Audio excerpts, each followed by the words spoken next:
TV Imaculada, o Evangelho em primeiro lugar.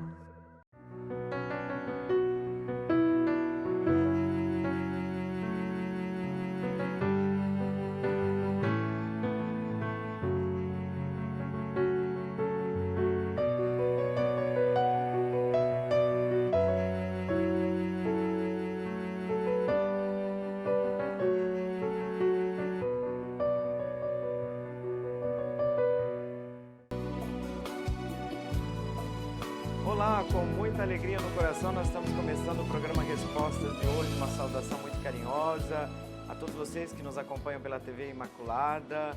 Queremos que essa saudação chegue a todos, especialmente a você que está precisando de um abraço. Talvez alguém está precisando de um abraço. A gente precisa, né? Precisa de afeto, precisa de amor, de carinho. Sinta-se abraçado nesse momento e que você encontre também os abraços durante todo esse dia. Dizem os psicólogos que a gente precisa de um certo número de abraços por dia, né? Começamos bem afetuosos o programa Resposta de hoje aqui pela TV Imaculada. Saudação muito carinhosa a todos que nos acompanham. O programa Respostas é um programa que tenta ajudar-nos no caminho das nossas dúvidas a respeito da fé, mas é um programa bastante ecumênico, vamos dizer, porque nós temos aqui também uma audiência muito interessante entre os evangélicos, entre também os espíritas, entre outras pessoas de outras religiões. Sejam muito bem-vindos, o diálogo aqui está sempre aberto, a gente não se fecha para o diálogo jamais. Programa Resposta, se você já conhece, se não conhece, começa no primeiro bloco com uma reflexão a partir de um texto, de um documento muito importante para a igreja. Claro que o documento mais importante da igreja é a Sagrada Escritura, é o documento incomparável, né? Nesse sentido, porque é a própria revelação. Mas a igreja de tantos em tantos tempos se reúne em concílio, e é uma reunião onde se emanam desta grande reunião, deste concílio, que é uma reunião da igreja em todo o mundo, da igreja universal na sua máxima expressão, reunidos com os apóstolos, reunidos com o sucessor do apóstolo Pedro, assistidos pelo Espírito, então, emanam desses concílios documentos muito importantes. É isso que a gente faz, a gente reflete aqui a partir de um texto do Concílio Vaticano II. Segundo e terceiro bloco, gente, a gente vai para as respostas, para as perguntas que vocês nos enviam. Já posso até dizer o número do telefone para vocês já no primeiro bloco agora, viu? 99347-0532. O que você pode fazer com esse número? Enviar sua consideração, sua pergunta, seu comentário, tá? Tá certo? Durante a semana também, na reprise do programa, 2 vezes, se não me engano, agora, esse programa é reprisado. Pode mandar também, tem a caixa de perguntas lá no Instagram da TV Imaculada, tá certo? Vamos para o trabalho? Chega de falar? Então nós vamos agora situar o tema que nós vamos tratar na nossa reflexão de hoje, porque nós já estamos já no número, né? Já estamos para frente, os 58, né? Desse documento, número 58 da Gaudium et Spes. E nós estamos tratando exatamente sobre a promoção da cultura. O que a igreja pensa como princípio, alguns princípios para a conveniente promoção da cultura. Nesse sentido, a promoção da cultura quer ser um elemento importante também para a fé. Por isso que nós vamos falar de fé e cultura. O que isso tem a ver uma coisa com a outra? A gente não basta salvar a nossa alma, porque a gente tem que se preocupar com cultura. Paulo VI já nos falou da evangelização da cultura. Quando nós evangelizamos uma TV, por exemplo, ela não evangeliza só o indivíduo, mas é uma evangelização cultural, dependendo também do seu alcance. Então nós precisamos evangelizar a cultura, levar a cultura ao evangelho. Não é proselitismo, não é venda de placa de igreja, mas é fazer o evangelho ser fermento na vida em sociedade. Vamos dar uma olhada no tema? Hoje nós vamos para a segunda parte. Algumas coisas muito curiosas no texto de hoje, tá certo? Vamos para a leitura do texto e a gente volta na sequência para a reflexão. Alguns princípios para a conveniente promoção da cultura. Fé e Cultura, parte 2. Pelo mesmo fato, o espírito do homem, mais liberto da escravidão das coisas, pode mais facilmente levantar-se ao culto e contemplação do Criador, mas ainda dispõe-se assim, sob o impulso da graça, a reconhecer o Verbo de Deus, o qual antes de se fazer homem para tudo salvar e em si recapitular, já estava no mundo, como verdadeira luz que ilumina todo o homem. O progresso odierno das ciências e das técnicas, que em virtude do seu próprio método não penetram até as causas últimas das coisas, pode, sem dúvida, dar aso a certo fenomenismo e agnosticismo, sempre que o método de investigação de que usam estas disciplinas se arvora indevidamente em norma suprema de toda a investigação da verdade. É mesmo de temer que o homem, fiando-se demasiadamente nas descobertas atuais, julgue que se basta a si mesmo e já não procure coisas mais altas. Estas deploráveis manifestações não são, porém, consequências necessárias da cultura atual, nem nos devem fazer cair na tentação de desconhecer os seus valores positivos. Tais são, entre outros, o gosto das ciências e a exata objetividade nas investigações científicas, a necessidade de colaborar com os outros nas equipes técnicas, o sentido de solidariedade internacional, a consciência cada vez mais nítida da responsabilidade que os sábios têm de ajudar e até de proteger os homens, a vontade de tornar as condições de vida melhores para todos e especialmente para aqueles que sofrem da privação de responsabilidade ou de pobreza cultural. Tudo isso pode constituir uma certa preparação para a recepção da mensagem evangélica, preparação que pode ser informada com a caridade divina por aquele que veio para salvar o mundo. Gaudium et Spes. A gente fala que é sempre muito importante um equilíbrio entre o não ser do mundo e o estar no mundo. Se a gente esquece uma coisa, um desses elementos, nós causamos graves danos à compreensão da fé. Não somos do mundo. Esse texto está falando aqui no início, está dizendo, olha, a gente tem que evitar o espírito humano, o espírito do ser humano, tem que evitar a escravidão das coisas. Aquilo que nós vamos chamar de materialismo, né? A escravidão das coisas. Atenção, nós não estamos dizendo, aí vem o estar no mundo. Não somos do mundo, mas estamos no mundo. Não podemos esquecer, a religião não evade. Você lembra o programa Respostas do passado?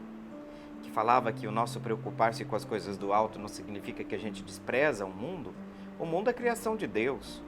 O mundo é a seara onde nós proclamamos e anunciamos o Evangelho. Inclusive o texto de hoje diz que o Verbo de Deus se encarnou, mas ele já estava presente no mundo. Por isso que nós podemos falar que a ação de Jesus é uma ação de tudo salvar e recapitular. Porque a patrística, lá no início da reflexão teológica da igreja, falava das sementes do Verbo, que o Verbo já tem sementes nas culturas. Quando o Evangelho chega, Jesus já está ali, de certa forma. Atenção, isso não invalida a necessidade do anúncio explícito e objetivo, mas já temos as sementes, como a patrística dizia, as sementes da presença de Jesus. Isso significa que nenhuma cultura pode ser totalmente demonizada, gente. A gente tem essa mania, né, com muita frequência, de falar da cultura do outro, o bairrismo, né? O nacionalismo foi fonte sempre de ideologias muito perigosas. O bairrista não é o problema de você gostar do seu bairro, é você odiar o bairro do outro, cara. Não tem problema você gostar do seu bairro, da sua raça, da cor da sua pele, do seu... Mas por que você tem que detestar o outro? Porque é diferente, cara.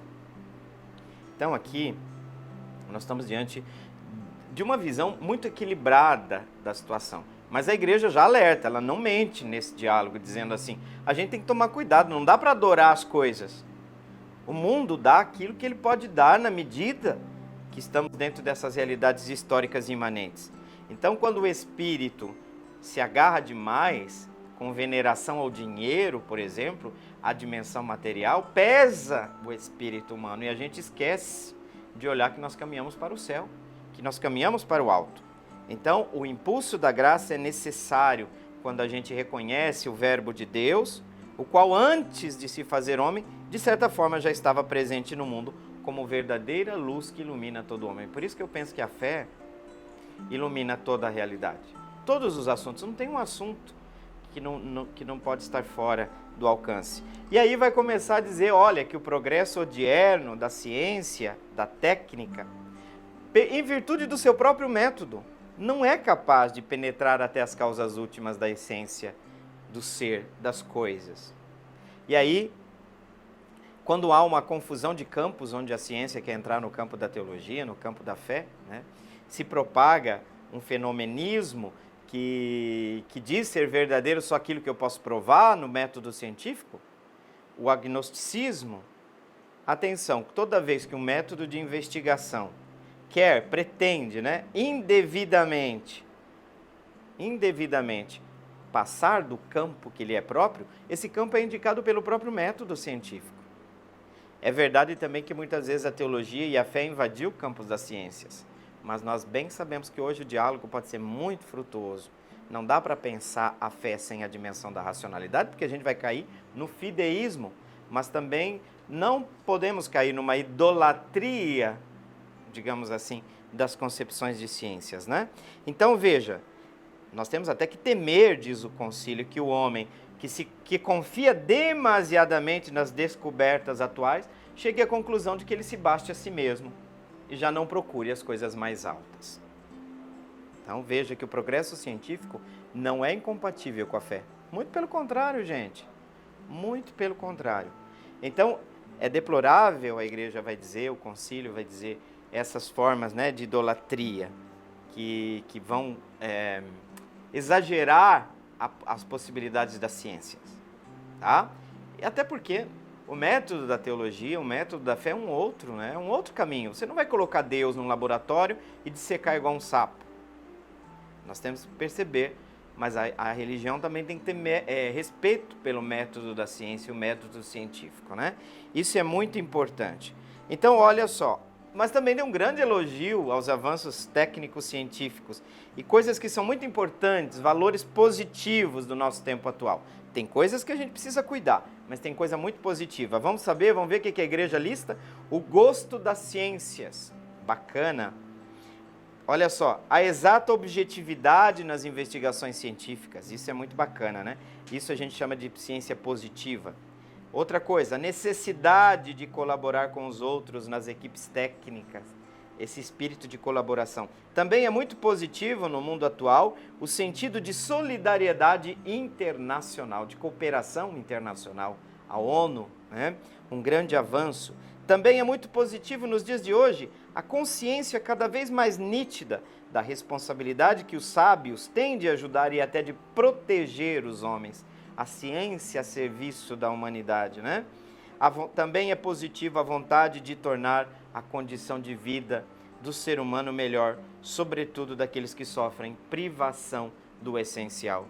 A ciência deve ser utilizada também hoje para a recuperação do ambiente, as tecnologias aplicadas a essa dimensão de cuidado com a nossa casa comum, né, gente?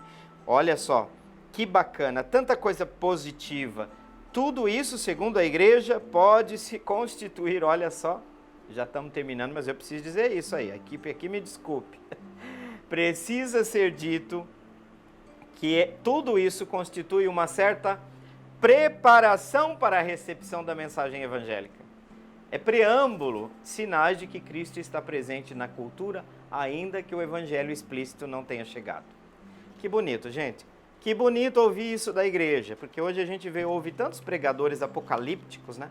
Que o mundo está perdido, claro que o mundo, mas quando esse mundo, você não pode entender a ciência, você não pode entender ou negar os muitos aspectos positivos dos tempos atuais. Gente, cada tempo teve sua luz e teve sua sombra. Vamos parar com essa idealização do passado, mas vamos parar também com essa demonização do presente, tá? Tem coisa boa, tem coisa ruim. Discernimento é a palavra. Discernimento. E por isso que a igreja também está batendo na tecla da sinodalidade, né? Caminhar juntos. A gente precisa do outro. A gente precisa escutar a ciência. A gente precisa escutar a técnica. A gente precisa escutar todo mundo, na verdade. Mais um exercício ativo de escuta, né?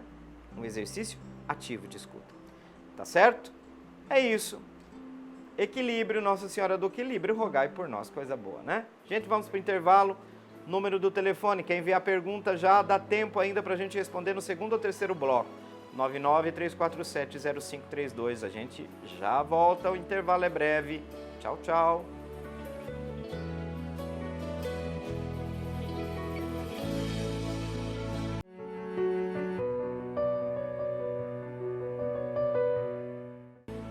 Muito bem, promessa feita, promessa cumprida, já estamos de volta aqui no programa Respostas. Que bom que você está aí na sintonia, se você entrou agora, eu vou falar de novo o número do telefone, que você pode participar e enviar sua pergunta, 993470532, nosso WhatsApp. Pode enviar seu comentário, sua pergunta, tá certo, gente? Participa aqui com a gente, tá bom? Muito bem, uma pergunta muito pertinente é essa que a Sandra lá do Jardim Centenário mandou para nós. Uma saudação a todo o pessoal do Jardim Centenário. É uma pergunta que angustia muitos pais, você que tem a missão de ser pai, de ser mãe, você que tem a responsabilidade na educação dos filhos, né? Padre, meu filho não quer saber mais da religião, de ir na igreja. O que devo fazer? Claro que nós precisamos entender que, em primeiro lugar, que eu não gostaria de estar na pele, na sua pele, Sandra, na pele de um pai e de uma mãe. É um desafio muito grande a educação de um filho. A complexidade desse processo vale, uma, pelas dificuldades externas, certo? Ao seu filho, que são as mensagens que ele ouve da escola, dos amigos. Não sei que idade, eu esqueci de perguntar a idade do seu filho. Mas num determinado período da vida do seu filho, ele passa por um processo de dessatelização. Por quê? Porque antes, na infância, o satélite gira em torno da família. O que fala o papai e a mamãe é a verdade suprema. Agora, o que papai e mamãe fala e fora vai depender muito dos amigos que ele tem. Quem é que tem influência agora sobre seu filho? Se ele é um adolescente, tá? Provavelmente vai ter muito peso. Se 90% dos coleguinhas dele não creem em Deus, não querem a igreja, tá certo? Vai ser difícil. Mas tem um problema interno também da família. São dois. Um é da própria criança, do próprio adolescente. Qual que é? A fase dele, gente. A fase. A gurizada chega numa fase assim, que pode até tá de acordo com o pai e com a mãe, mas porque é o pai e a mãe que diz, tem que ser do contra. Tá? Tem que ser do contra. Então, é do adolescente começar a questionar o mundo, porque ele quer mostrar que ele é adulto. Agora eu sei, pai e mãe. Vocês não precisam ficar me dizendo. E normalmente, às vezes, o não, a contraposição do filho, é uma forma de bater o pé para a autonomia dele. Eu estou dizendo, olha, agora eu posso pensar, né? Até agora, quem pensou, quem decidiu por mim foi você e você. Agora sou eu. E aí, às vezes, ele mete os pés pelas mãos. Por que ele mete os pés pelas mãos? Porque ele está em busca. Então, uma certa compreensão dessa fase. Tem um outro problema interno da família, o papai e a mamãe. Qual que é o testemunho do papai e a mamãe? O jeito que vocês ensinaram a religião para o filho. Tá certo? Ah, padre, a gente ensinou como a gente achou que estava certo. Sim, achou que ensinou como estava certo. Mas vejam, muitos pais reproduzem o registro da formação religiosa que tiveram, a imposição. Né? Mas Deus não pode ser imposto, nem mesmo pelo pai e pela mãe. Não pode. Você tem que cativar, você tem que atrair, você tem que mostrar a importância. E a primeira coisa que um pai e uma mãe mostram que a religião é importante, testemunho, gente. Não tem fórmula. Até padre falando, catequese na paróquia, eu falo para as pessoas, quando eu tenho batizado a criança pequena, gente, primeiro catequista é pai e mãe. Até 7, 8 anos, a paróquia não vai ver a cara do seu filho. Ó, responsabilidade sua, nego. Por que você tem que professar a fé do batismo que você recebeu, o padrinho também? Por que a igreja chama o padrinho e a madrinha e não deixa só o pai e a mãe? Porque a responsabilidade é tão grande que precisa de um núcleo, de uma pequena comunidade, que é o pai e a mãe, são os primeiros responsáveis, tá? Ninguém usurpa essa responsabilidade, nem mesmo a igreja, nem mesmo a paróquia. Essa primeira fase é você, pai e mãe. Agora, você é auxiliado por um outro núcleo, que é o padrinho e a madrinha. Essa é a ideia. Infelizmente, por questões culturais, em muitos lugares estão até, vocês sabem, não sei se vocês sabem, tem experiência já na Europa que a diocese tirou o padrinho de batismo, o padrinho e a madrinha. Por quê? Porque culturalmente padrinho e madrinha é aquele que dá presente. Aquele que o papai e a mamãe quer homenagear. Mas isso é lá na China, tá? Isso não é aqui não, tá? Não é aqui no Brasil, não. Isso não acontece aqui no Brasil. Gente, a motivação para a escolha do padrinho e da madrinha é o testemunho bendito. Desculpa que eu já estou gritando aqui de novo. Desculpa, tá, gente? Eu não estou pensando em ninguém concreto. Olha, o padrinho e a madrinha tem que ser escolhido porque ele testemunha a fé, gente. É gente, vamos falar assim, é gente de comunidade. É gente de comunidade. Até as motivações para o batizado hoje em dia, meu Deus, continuam aquelas, né? Ah, meu filho, padre, eu preciso batizar meu filho. E aí a mãe, sabe, toda a inocência do mundo, continua dizendo para o padre, ele está muito agitado, esse menino não dorme. Gente, você vai batizar o filho porque seu filho não dorme? Criatura de Deus amada, filha de Deus já, né? Ela está batizada. Amados, padrinho e madrinha tem que ser escolhido porque vive a comunidade e faz o caminho. Como é que vai ensinar seu filho a fazer o caminho se ele não faz? Como é que o padrinho e a madrinha vai ensinar? E vale o mesmo para o pai. Pai e mãe, eu falo assim, gente, obrigar, sufocar a criança, para ir na igreja, não é o caminho. O tiro sai pela culatra, como costuma dizer. O cristianismo se propaga por atração, é uma frase de Bento XVI que eu utilizo sempre. E eu aplico a educação dos filhos também. Então, religião é atração. Olha, o padre pode fazer 1000 homilias, podemos dar uma catequista, ser a melhor catequista do mundo. Nada é igual um filho ver um pai ajoelhar e fazer sua oração. Isso não é coisa só de mãe não, viu? Porque é assim ainda a nossa cultura, infelizmente, né? Mãe, cozinha é só de mãe, religião é só coisa de mãe. Mentira! Mentira. Não é. Então, o que tem acontecido hoje em dia? Eu vou falar para vocês.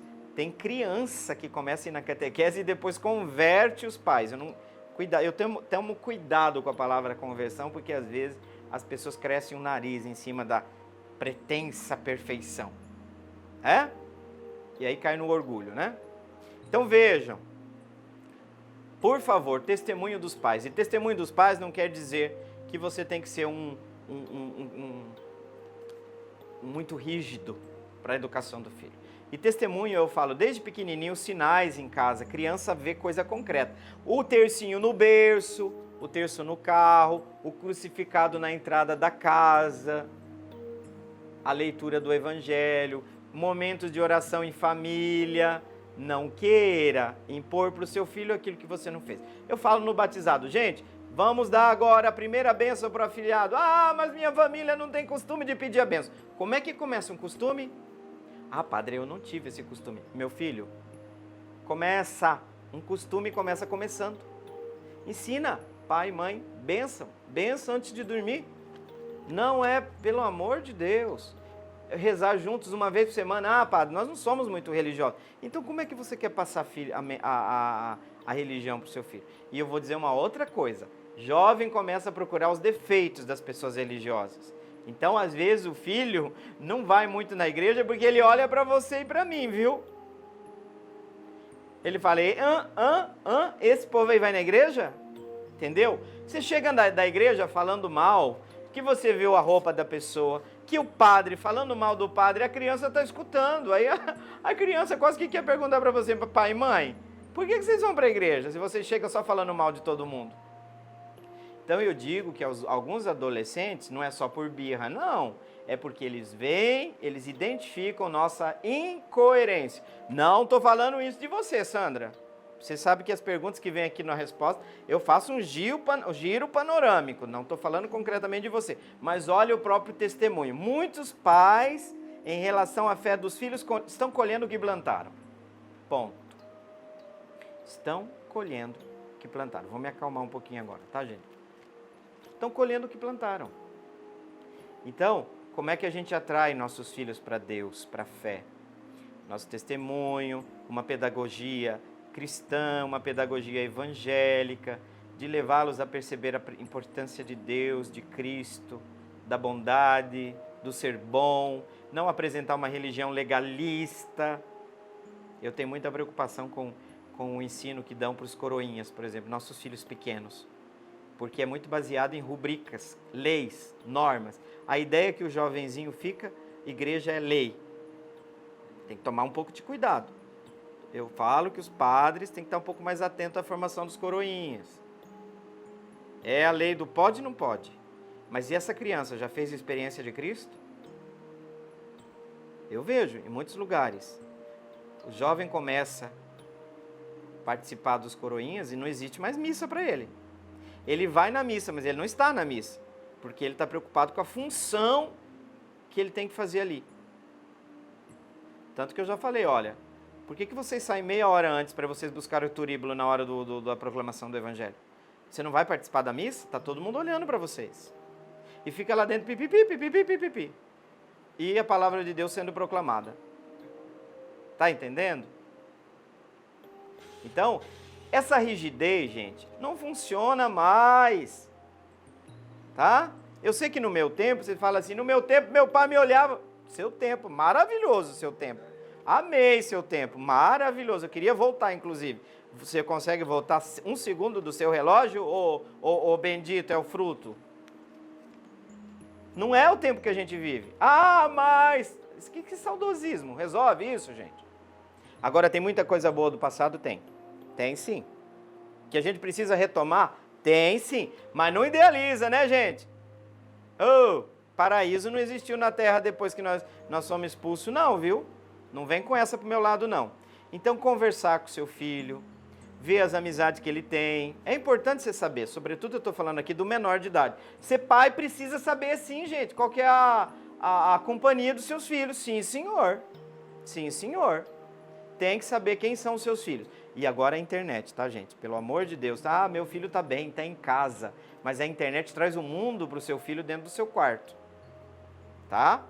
Tomar cuidado, porque você tem que formar seu filho para a autonomia dele. Vai chegar o dia que ele, na crisma, a gente pensa que ele já tem, não sei se discute, se a idade da crisma é o final da adolescência, que ainda está, né, se formando a identidade, e o jovem, o adolescente jovem está muito confuso ainda. Já se discute a idade da crisma, se discute muito, se é hora, mas vai chegar o dia que o jovem, tanto que o padrinho de crisma é quase figurativo, gente, porque é a pessoa que agora assumiu, não precisa ninguém pegar na mãozinha, quando é criança não precisa pegar na mão para atravessar a rua, agora na crisma não, ou já é adulto, entre aspas, precisa de um acompanhamento, a gente precisa a vida inteira, mas não aquele acompanhamento tão sistemático como nos primeiros anos de vida. Então eu diria que é importante perceber que para os nossos jovens a gente precisa levá-los, às vezes nossas comunidades não ajudam, a missa às vezes é muito enfadonha também para os nossos jovens, né? A gente tem que tomar um pouco de cuidado, mas porém atraí-los gradativamente à missa, mas também a missa tem que se preocupar um pouquinho com o jeito do jovem, não sei se pensar, missa mais voltada, não sei o que fazer, vocês têm que ver na comunidade. Eu falo, eu não tenho fórmula de bolo aqui, mas as comunidades também têm que pensar um pouquinho mais no adolescente e no jovem, tá? Porque é assim, você fala, vem a criança para a escola, traz as crianças para a igreja, gente, aí você vê a metade da veiarada tá com cara feia pro padre e para as crianças, porque não suporta. E desculpem a forma pejorativa de falar veiarada, é desrespeitosa, retiro o que eu disse. As pessoas, né, que são de igreja, de missa, né? As pessoas de idade, com respeito agora, né? As pessoas de idade, o que acontece? Olha, tudo feio, com cara feia. Então a gente precisa pensar também em nossas comunidades para adolescentes, comunidades mais atraentes, o jeito jovem, o jeito do adolescente, gente, não adianta. Eu não gosto de bateria na igreja, mas de vez em quando vou fazer o quê? Tá? Então tá bom. Então as nossas comunidades também precisam um olhar, porque a gente pensa assim, a igreja para o jovem. Não sei se o Padre Lini, que está assistindo o programa aqui agora, que ele é o coordenador da juventude, nós falamos de boca cheia. Uma igreja para o jovem. Não, nós tem que começar a ser uma igreja com o jovem. É diferente. Porque a gente não escuta. Tá? Com os jovens. É diferente. Eu falei esses dias de uma missa que tinha 500 crianças. Meu Deus do céu. Como tinha criança naquela missa? Eu falei, hoje, os mais velhinhos, por favor, todo mundo põe a criança interior para fora. Porque nessa missa nós não vamos fazer só missa para criança, nós vamos fazer missa com criança. Então, gente, se cair o teto, não reclama, tá bom? Mais ou menos isso, tá certo, gente? A gente precisa preparar melhor nossas comunidades também para atrair nossos jovens, tá certo? Me avisaram que acabou o tempo desse segundo bloco, o tempo voa aqui, Mas muito obrigado, Sandra, pela sua pergunta. Vamos para o intervalo e já voltamos.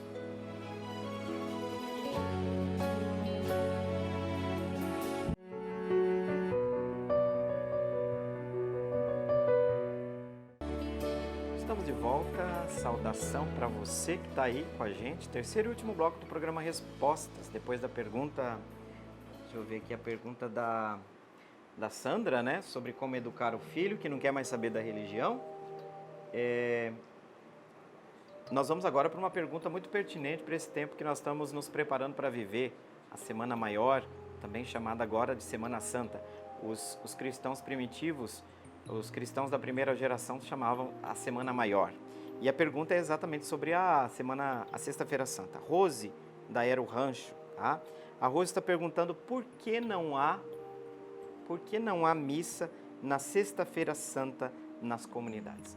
Muito interessante sua pergunta, Rose, porque essa pergunta nos coloca diante daquele mistério que está sendo celebrado. Porque o que a missa celebra? A missa celebra a paixão, morte e ressurreição do Senhor, o mistério pascal. Então a gente pode dizer assim, segundo a nossa fé, Rose, que toda missa, e podemos dizer isso com convicção, que toda missa é uma reatualização. Fazemos memória deste evento, mas não memória de mente, mas memória de atualização do evento celebrado, porque ele é celebrado enquanto ação da igreja, que atualiza no tempo o que aconteceu lá no passado. Porque o sacrifício de Cristo é único, mas ele é constantemente revivido, rememorado, né? A gente faz uma palavra do grego anamnesis, né? Que é mais do que memória, não é um simples recordar. Então, exatamente, a Sexta-feira Santa é um dia que não temos a missa, porque nesse dia se celebra o evento como tal, o evento em si da paixão do Senhor. Então, a igreja, nesse dia, em nenhum lugar do mundo, celebra a missa. Não há, em que sentido? Há uma celebração, mas não há consagração. Porque essa celebração da Sexta-feira Santa termina com a comunhão, tá? Então, existem normas litúrgicas da igreja, inclusive de sacramentos que podem e não podem ser ministrados na Sexta-feira da Paixão. Por exemplo, a missa, não, tá? Uma coisa muito bonita, já na quinta-feira, depois que termina, após a missa da instituição da Eucaristia, a missa que nós chamamos missa de lava-pés, a ceia do Senhor, né? A gente deixa o altar sem a bênção final. Veja que interessante. Sem a bênção final. E na celebração da Sexta-feira da Paixão, não vai ter, como a gente já falou, Rose, não tem a consagração do corpo e do sangue do Senhor, né? Vejam, a Sexta-feira Santa é um dia de recolhimento. E vejam que a missa é celebração pascal. Não tem só a dimensão do sacrifício, tem também a dimensão pascal, que é a dimensão da ressurreição. Então, a missa não é só, sobretudo, a atualização do sacrifício, mas é a celebração do mistério pascal. O centro da missa é sempre a celebração do mistério pascal de Cristo, que contempla não só a Sexta-feira Santa, mas ela tem já a dimensão pascal. Tanto é verdade que logo após a consagração, a Assembleia levanta dizendo: anunciamos, Senhor, a vossa morte, que está acontecendo na sexta, e proclamamos a vossa ressurreição. Já é uma proclamação pascal. Então, por isso que a igreja, na Sexta-feira Santa, não faz a proclamação pascal exatamente porque estamos celebrando o evento da morte de Cristo. É um dia de recolhimento, é um dia de meditação, é um dia de agradecimento e, sobretudo, um dia de contemplação. Porque vejam, quando nós consagramos, aquele Cristo consagrado é vivo. Mas agora nós estamos celebrando, ele está morto. A morte. Aí o povo tem suas devoções neste dia. Agora, em alguns lugares, o costume do encontro com a mãe que chora, o filho. A procissão com Cristo morto é a celebração mais ligada ao evento histórico em si, ao fato em si. Mas é óbvio que, nesse sentido, a comunidade tem que se reunir para celebrar a paixão do Senhor. Aí nós temos a oração universal feita sobre o altar, nós rezamos pelo mundo, pelos que sofrem, pelos mortos, pelo Papa, pelos nossos governantes. Todos os grandes temas nós levamos ao altar. Então tem uma celebração, mas não tem a consagração da Eucaristia. E vejam que a celebração também é centrada no segundo momento da adoração, a veneração da Santa Cruz, porque a cruz para nós é símbolo do amor sem medidas de Deus. Então a sexta-feira é santa, não é um dia de tristeza, em sentido absolutamente prático. Por quê? Porque nós sabemos que Cristo ressuscitou.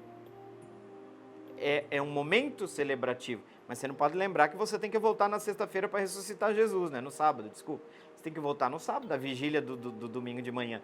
Você tem que voltar, porque se pôs o sol, já é o outro dia. Então, na verdade, nós vamos no sábado, mas já é a celebração do domingo da ressurreição. Então, você tem que voltar, né, gente? Não é só em sepultar Jesus e depois não voltar para ressuscitá-lo, né? Então, é um dia muito especial em que nós não celebramos, porque toda missa tem dimensão pascal, é uma celebração pascal. Então, nesse dia, em nenhuma igreja do mundo a igreja celebra a Eucaristia, exatamente porque a igreja toda se volta para o acontecimento da morte de Cristo, e aí nós ficamos, aspas, né, como que velando o Senhor. Também o sábado santo, viu, gente? Não é dia de voltar a conversar alto, aquelas coisas todas, né? Acho que essas são as coisas bonitas do passado, sabe? Eu lembro que a impressão que eu tinha na Sexta-feira Santa é que nem o passarinho gostava de cantar, né, gente? Eu era criança, nós morávamos no sítio, eu nunca esqueço, eu falava assim, pai, mãe, parece que até os passarinhos respeitam a Sexta-feira Santa, né? Interessante isso, né? Culturalmente, a Sexta-feira da Paixão é esse dia de recolhimento profundo, né? Vou chamar assim, recolhimento profundo, né? Então, nas celebrações, isso que a gente tem que voltar. Você sabe que a missa, na parte final da celebração, não sai com canto final. Por quê? Porque tem que sair em silêncio. Não tem o canto final, mas o povo volta a tagarelar que nem papagaio. Não. A missa desculpa, olha aí. A celebração da paixão do Senhor na Sexta-feira Santa termina em silêncio. Bendito é o fruto. Tá certo? Então a gente precisa resguardar esse ponto interessante. Muito obrigado, Rose, pela sua pergunta, uma pergunta muito pertinente para nós que estamos vivendo esse tempo tão especial para a nossa fé, né? A pergunta da Antônia da Aero Rancho: por que a Bíblia católica contém mais livros que a protestante?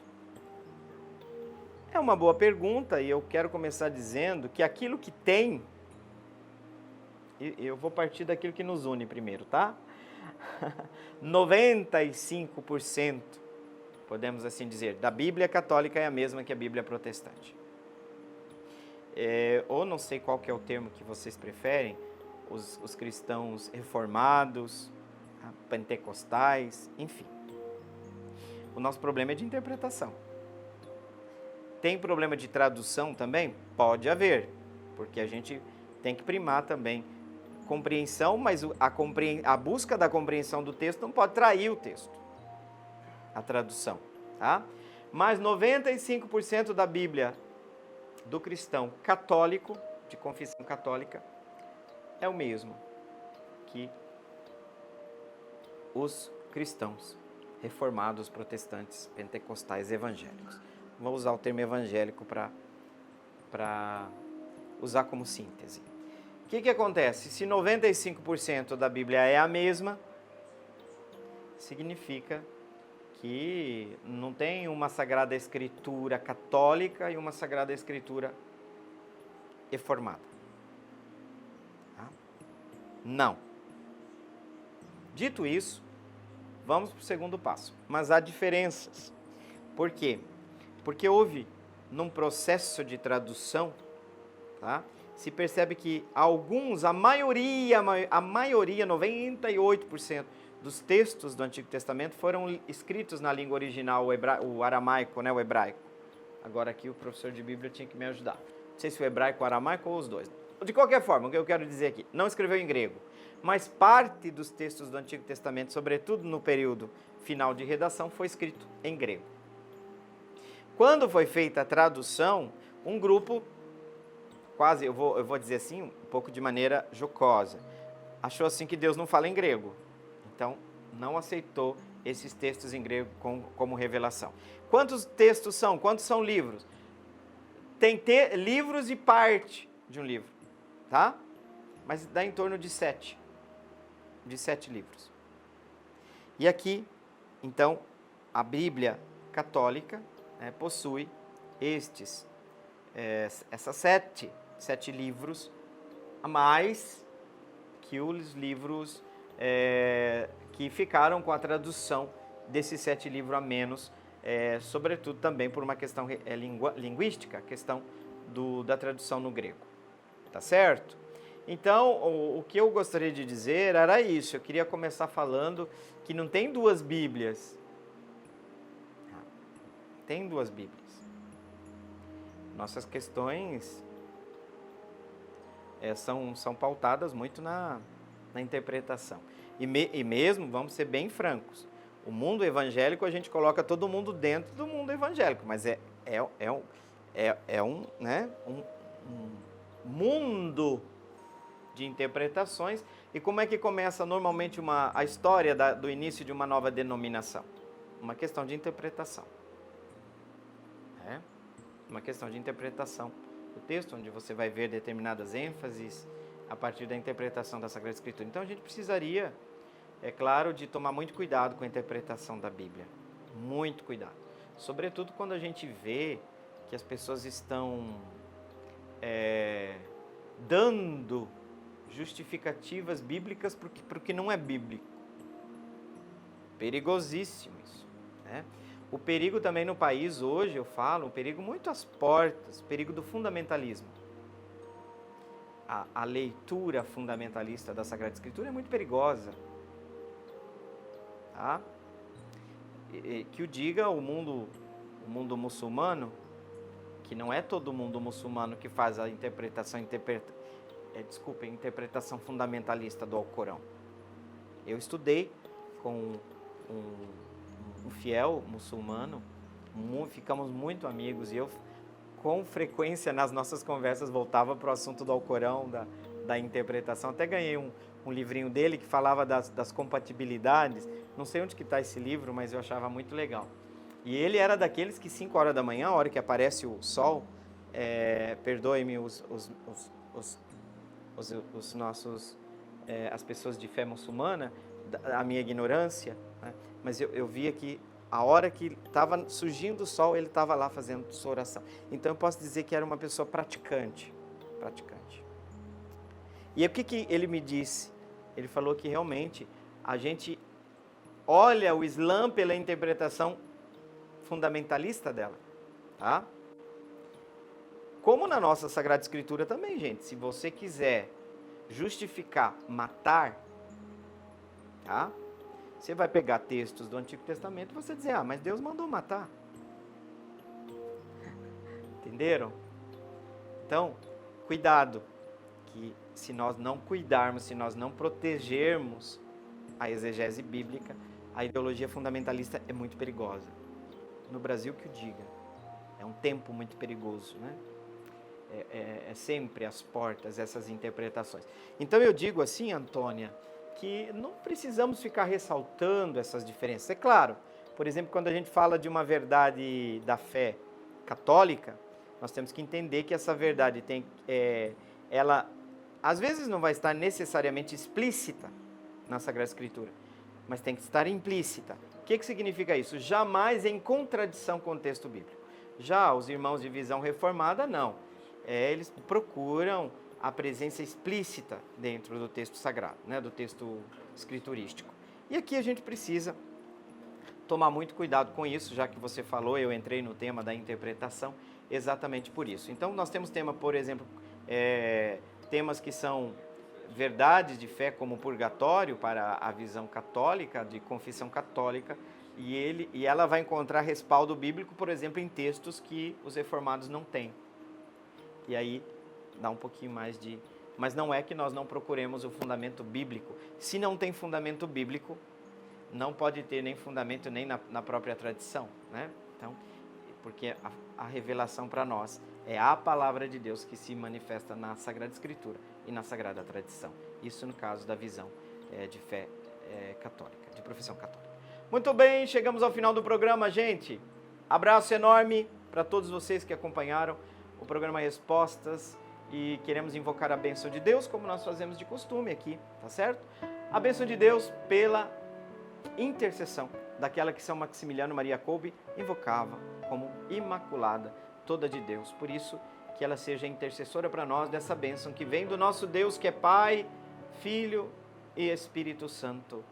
Amém. Saudação carinhosa, fiquem com Deus, salve Maria Imaculada. Até o próximo programa Respostas. Até lá!